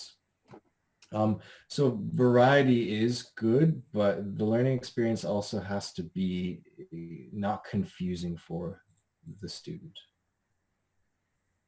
جوابا لسؤال استاذ اعتقد استاذ حسن مو استاذ عمار من جامعه ميسان. نعم علي. نعم يعتقد الاستاذ طبعا يشارك السيد توم السيد حسن نفس وجهه النظر، يعتقد انه هي هذا الجانب النظري الصحيح والتطبيق ايضا، لكن يعتقد بضروره وجود التنوع في الانشطه والتجربه التعليميه بحد ذاتها للطالب، ضروره وجود عنصر التنوع في هذه التجربه. Is there a classification other than Bloom triangle, Tom? Is another question. Is there another? Yeah, like categorization. Yes. Besides there certainly are many different. There are many different theories with regards to ways you can organize your classroom. This theory, however, is one I believe is probably really in North American universities. This is probably one of the most well accepted ones, and I'm not aware of any other taxonomies that rank learning objectives as well as this one. السؤال كان هل هنالك تصنيف آخر غير تصنيف بلوم اللي استعرضناه ويا حضراتكم؟ مبدئيا جواب نعم، هنالك بعض التصنيفات الأخرى، لكن يشير السيد توم إلى حقيقة اعتماد هذا التصنيف إلى الآن في جامعات الجزء الشمالي من القارة الأمريكية في الولايات المتحدة الأمريكية تحديدا. قد يكون هنالك نعم، لكن إلى الآن في الجامعات الأمريكية أغلبها تعتمد على تصنيف بلوم. Tom, let me put this question as it is for you. What's the difference between course objective and course outcomes? That's a great question. Objectives and outcomes. I think it's a matter of, this is again my opinion, but a course objective is a place where you start. It's your goal that you look towards, what you hope to achieve and want to achieve.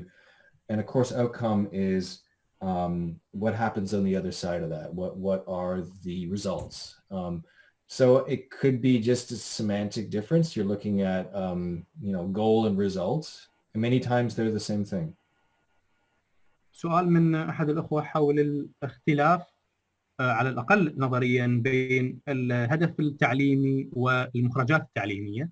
مبدئيا هذا الرأي الشخصي للأستاذ توم، يعتقد أنه الهدف التعليمي هو ما يأمل الأستاذ أنه يحققه في الطالب أو ما يأمل أنه يحقق الطالب، والمخرجات التعليمية هي النتائج الفعلية على أرض الواقع. قد يكون هنالك فقط اختلاف في بعض الآراء تقول أنه الاختلاف فقط في دلالة المعنى للكلمتين الهدف والمخرج، لكن عموما الرأي الشخصي للأستاذ توم هو الفرق بين ما يأمل الأستاذ وما يتم تحقيقه على أرض الواقع. Tom, Auzan Umar question is how can I achieve that effective time management in sessions during lecturing like you without missing anything or rushing any info? I think it is a huge and a question, right? Yes. Need details maybe. Sure. So the question is, how do you effectively manage your time? Right. Without right. missing anything. Yeah, and I think we'd be talking about synchronous learning sessions or live classes. Well, I think time management, it's a great question. I'll just give an example of what I try to do to help students with getting through a lesson and sort of managing my own time. So as I said, I like to use a blended learning approach. السؤال من أحد الأخوة كان حول إمكانية التحكم وإدارة الوقت خلال الجلسات المباشرة وسميناها المتزامن ويا حضراتكم. أكيد طبعا تتطلب الإجابة على هذا السؤال كثير من التفاصيل حقيقة، لكن الأستاذ توم حاب فقط يجيب بمثال واقعي من بيئة التعليم. Use your live session, use your synchronous session to not only to lecture but to engage. You know, I know we have a big class, but use the tools you're going to get in Unit 2 to create community. مبدئيا الأستاذ توم يستعمل الطريقة المختلطة، لكن حاب يلفت نظر الأستاذ اللي سأل نظر حضراتكم إلى إمكانية تحويل الجلسة المتزامنة إلى جلسة تفاعلية إلى أقصى حد. Then create asynchronous learning components that students can do afterwards, and this will help to reinforce what's happened. So if you missed something or if you didn't have time to cover everything you wanted to, you have these learning activities you've created that students can access anytime. حتى نخلي الزخم التفاعلي مستمر، احنا ايضا نلجا الى مثل ما ذكرنا الاستاذ توم يستعمل الطريقه المختلطه، نلجا بعد انتهاء الجلسه المتزامنه والمباشره مع الطلاب الى الطريقه الغير متزامنه، وفور انتهاء الجلسه المتزامنه نلجا الى ارسال او نرجع الى هذه الطريقه لاشراك الطالب بعد الانتهاء مباشره من الجلسه المتزامنه. قد يكون اشراك عن طريق بعض المهام التعليميه يعني طلب بعض الواجبات الدراسيه، وقد تكون هذه المهام محتواها هو ما الاستاذ ما سعف الوقت انه يذكره، او حتى قد يكون نسى انه يذكره خلال الجلسه المتزامنه. In Arabic, there is a question from Ala Kalom. He asking about the best way to measure the students' understanding during the lecture, and how to assess their knowledge, and how can for us also be sure that they will use this knowledge later in their performance or work. That's a great question. Thank you for sharing that, Amar. To measure your students' understanding, I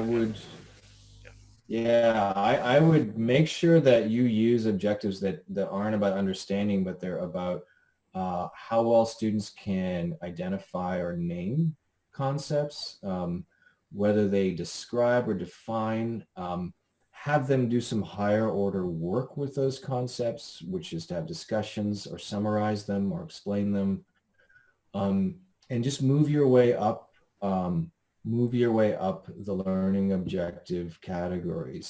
If you really want them to really learn well, and I think that's our point, really learn and have a good learning experience, you're going to include as many higher order activities as possible.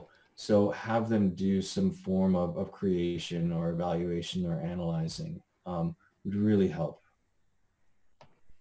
سؤال حول إمكانية أو ما طرق قياس فهم الطالب، وهل ممكن قياس فهم الطالب؟ جواب الأستاذ توم يشتمل على عدة محاور. مبدئيا بدرجة أقل ممكن نطلب من الطالب مناقشة بعض المصطلحات، طبعا قبل أن يتم تحديدها من قبل الطالب، وأيضا نطلب من عنده تلخيص بعض الأجزاء في محتوى المادة العلمية. وإذا ما ردنا يعني نتأكد أكثر أو ننتقل إلى مستوى أعلى في التحقق من فهم الطالب، احنا ممكن ننتقل إلى التحليل، نطلب من الطالب أنه يحلل بعض المحتوى من المادة العلمية، يعرف لنا بعض المصطلحات العلمية أو يقوم بتوصيف بعض تلك المصطلحات. وإذا ما ردنا ننتهي إلى أعلى الهرم وننتهي إلى أفضل طريقة قياس، احنا ممكن نستعمل كل الأنشطة المتاحة واللي استعرضناها ويا حضراتكم، أنشطة التعليم العام. Tom, would you be okay with taking perhaps just 2 more questions? That's fine. Yes. Excellent. Thank you. ناخذ سؤالين فقط طبعا حتى يعني نحافظ على الوقت في حضراتكم. سؤالين فقط ناخذ. استاذ عمار اكو اسئله لو ننتقل الى الكيو ان اي.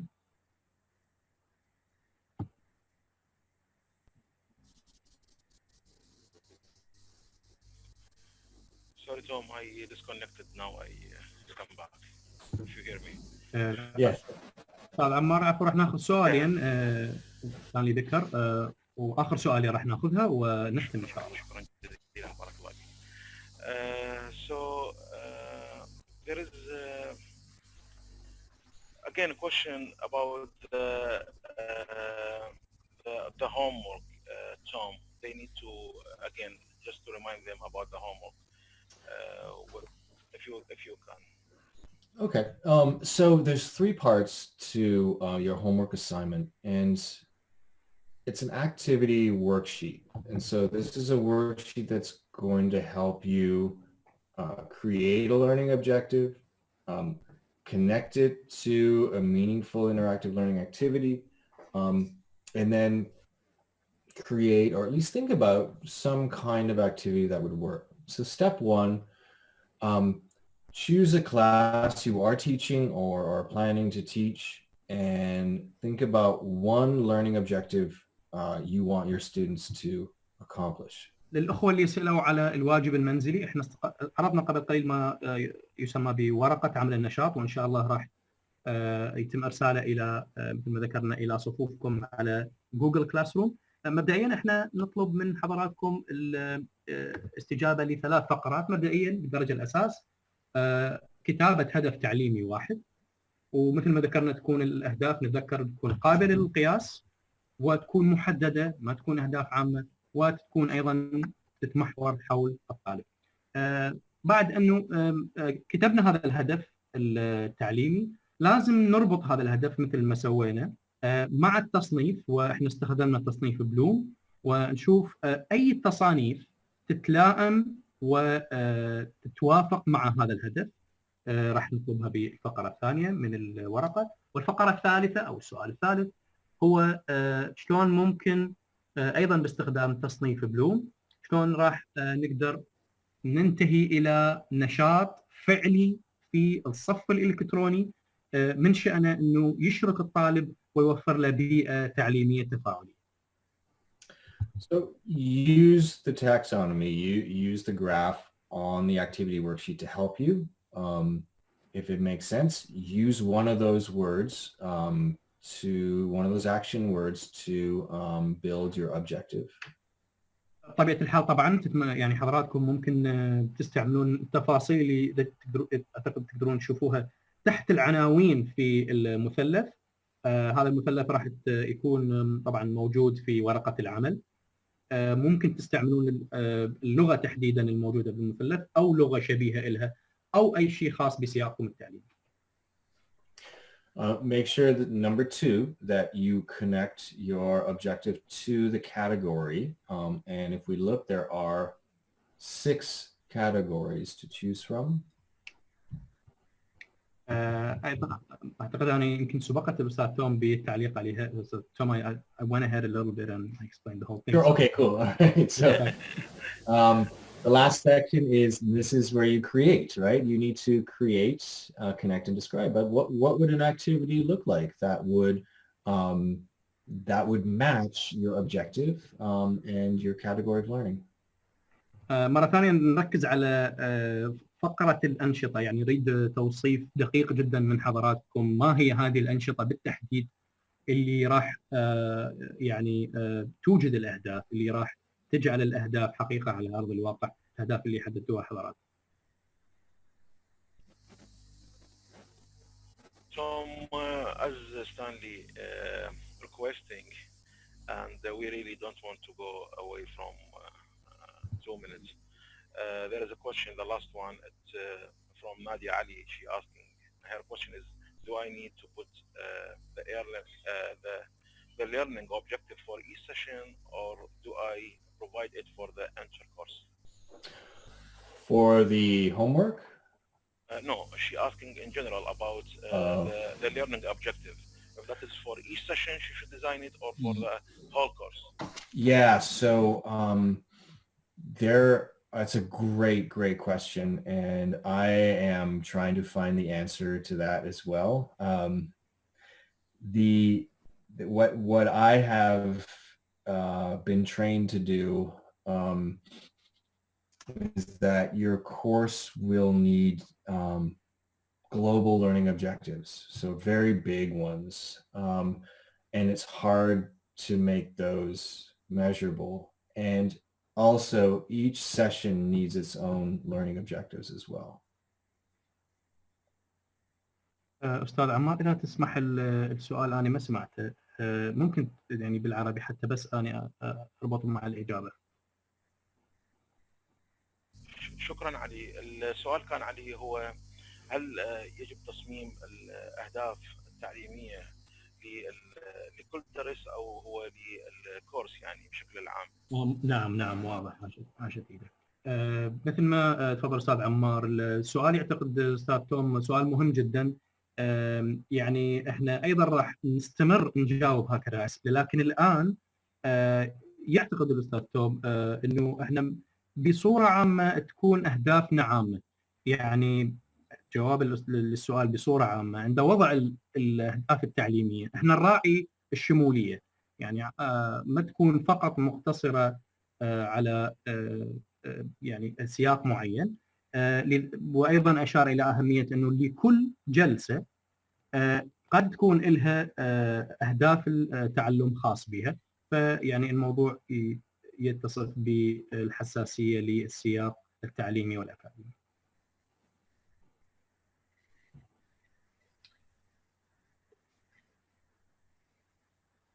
Ali and Amar, just one last question for Tom, if it's okay. I know that we've already gone a little bit over time. So before we round out and before I remind our participants about the next session, Tom, there was just one additional question in the chat that came through, and the question was around e-learning strategies for students with special needs. If there would be any considerations around that potentially from your own experience teaching that you'd be able to share? Absolutely, Stanley. That's a great question. I'll let Ali translate. سؤال من أحد الأخوة يسأل عن إمكانية الاستعانة بطرق أو استراتيجيات من شأنها أن تسهل عملية التعلم عبر الإنترنت لذوي الاحتياجات الخاصة تحديدا.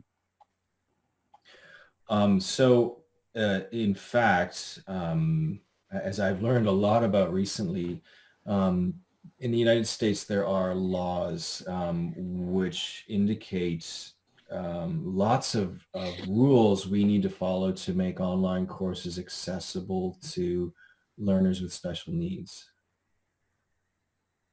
طبعا مبدئيا الأستاذ توم يشير إلى أهمية الموضوع، طبعا انطلاقا من الخلفية القانونية اللي يتم فرضها على كثير من الجامعات انه تتبع بعض القواعد في توفير الدورات عبر الانترنت لذوي الاحتياجات الخاصه. And most of that guidance is creating online content that's accessible to students who have visual impairment and are using screen readers. تحديدا بعض التقنيات والاستراتيجيات اللي توفرها الكثير من الجامعات لذوي الاحتياجات الخاصه، وبالاخص الفاقدي البصر على وجه التحديد، يعني عن طريق بعض الطرق التكنولوجيه اللي تمكنهم من القراءه. Also, making online content accessible to students with hearing impairments. So that means to use captions or scripts for videos. وايضا بعض الطرق والاستراتيجيات اللي توفر محتوى تعليمي وتفاعلي لفاقدي السمع، يعني بعض التقنيات اللي الصوريه اللي الواجب توفرها داخل المحتوى الفيديوي للماده العلميه. And just another one that I can think of is having content that students who might not be able to use a mouse would be able to interact with. وأيضا يراعى في بعض الأحيان يعني إمكانية عدم استخدام بعض الطلاب للماوس في الحاسبة الإلكترونية كمنصة للصف الإلكتروني. ذلك طبعا يراعى هذا إلى أبعد حد وتعويضه بتعديل المحتوى للدرس. There are a lot of great resources to help, and definitely reach out to your coordinator in your Google Classroom if you want more information, and they can contact the IRIX team, and we'd be happy to share. إن شاء الله راح نشارك ويا حضراتكم كثير من المصادر المشابهة والاستراتيجيات والطرق اللي ممكن تستعينون بها حضراتكم لتوفير المادة العلمية والوصول إلى المادة العلمية لذوي الاحتياجات الخاصة. طبعا فريق منظمة ايركس إن شاء الله مثل ما ذكرنا راح يتم إرسال هكذا مصادر والمواد وباقي المحتوى الجلسات إلى صفوفكم في جوجل كلاس. Great, thank you so much, Tom, and we really appreciate this very informative, interactive session. We appreciate that you took so many questions. And one announcement is that our next session is coming up this Thursday, same time, 3:30 to 5 o'clock p.m., Ethical Online Behavior with Dr. Lori Mason. طبعا شكرنا الجزيل. كان زميل ستانلي من المنظمة المتحدث مع حضراتكم. شكرنا إلى الأستاذ توم على وقته، على الإجابة على الأسئلة. تذكير لحضراتكم الجلسة القادمة هي يوم الخميس نفس الوقت تحديدا. موضوعنا راح يكون إن شاء الله أخلاقيات الأسس التربوية عبر الإنترنت مع دكتورة لوري ميسون. So once again, thank you to our ministry colleagues as well who were supporting this session, and thank you to Tom for a terrific session. Thank you. تحياتنا طبعا وشكرنا موصول الى الاخوه في الوزاره. احنا اليوم كان ايضا يعني شرفونا اليوم بالمشاركه في تيسير وتسهيل الجلسه. شكرنا موصول الى كل الاخوه في وزاره التعليم العالي والبحث العلمي في بغداد. Thanks, Tom. Thanks for everyone. Thank you. شكرا جزيلا ونتمنى لكم افطار شهي وفي امان الله.